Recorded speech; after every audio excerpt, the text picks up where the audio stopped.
Good morning, everybody on YouTube. Today I thought I'd do a final video on this Panasonic Nv-3160 and basically talk to you about how high quality this machine really is. As you can see, we're done with it. I've got my student coming over to pick it up. He's learned a lot. He's basically pulling his hair out thinking, boy, you have to learn all this stuff. And I told him it wasn't going to be an easy thing. This is a 2-day repair, and you really need to know a lot of stuff to understand how to service one of these units. This applies to all the EIAJ reel-to-reels, but I'm basically getting a question from several people actually. What is the difference between this and the Sony Av-8650? There's a big difference, and I'm about to walk through it for you so you're having a good idea about it. The Panasonic Nv-3160, okay, this machine is better than the Sony Av-8650. The Sony Av-8650 was great quality with the aluminum plate. It looked really, really nice, but basically it's an offshoot of the lesser machines of the Sony AV series, the 3600 and 3650, which they use crappy parts. And I mean, seriously, crappy parts. The biggest problem with the Sony units is the Skew.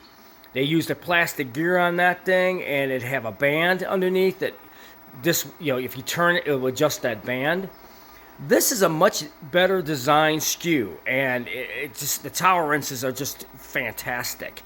You don't have that problem of breaking that Skew, when you try to turn it, and you can't turn it because it's stuck and all that kind of stuff. That was a real problematic problem for Sony. Crappy design. Where the Panasonic got around that, and you just don't have that issue at all on any of these machines. Okay, this is the one great thing about the Panasonic. The Skew feature is just very high quality. It's got very high quality rubber parts. It's got high quality tension, and the tolerances are so much better. But the features on this machine is way better than the Sony Av-8650.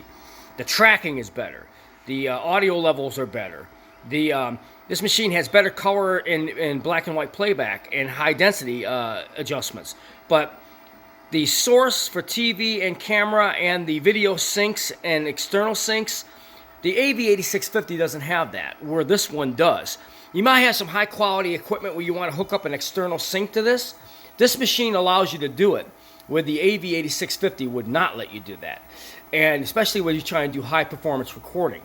This thing is more of a broadcast reel-to-reel machine compared to the AV8650, which was not a broadcast machine. It was just a standard, reel-to-reel. But this machine is so much higher quality because it's an actual broadcast machine. You can hook up external syncs for video editing modes, assemble modes. It's a more high-quality broadcast unit for a reel-to-reel than the Sony AV8650. If you have a Sony AV8650, you'll know those are problematic. Those machines do have issues, just like all the other 3600 and 3650s. Personally, I cannot stand the Sony EIAJ machines. I do not like them. I think they were made very cheaply, and I prefer the Panasonic units, but this is the 3160, and I prefer this machine. I think this is a very high-end machine. If you're looking for a machine like this and you want the high-quality one, I would pick the Panasonic Nv-3160. This is really the best machine to buy. This compared to the Sony AV8650, this beats it hands down, no question about it. It's made a little cheaper with the covers. You don't have all the fancy aluminum covers and shit like the Sony AV8650 has, but that's just looks. We're talking about how it works, quality, playback. This machine beats it, hands down, no question about it. So if you're looking to get a reel-to-reel EIAJ machine, do not look for an AV8650. Look for a Panasonic Nv-3160. My choice of the week, my choice for high-quality playback and reel-to-reel, this is the machine I would go with. And as you can see, it's a phenomenal machine, phenomenal. So this is the machine I would actually go with. I hope you guys enjoy.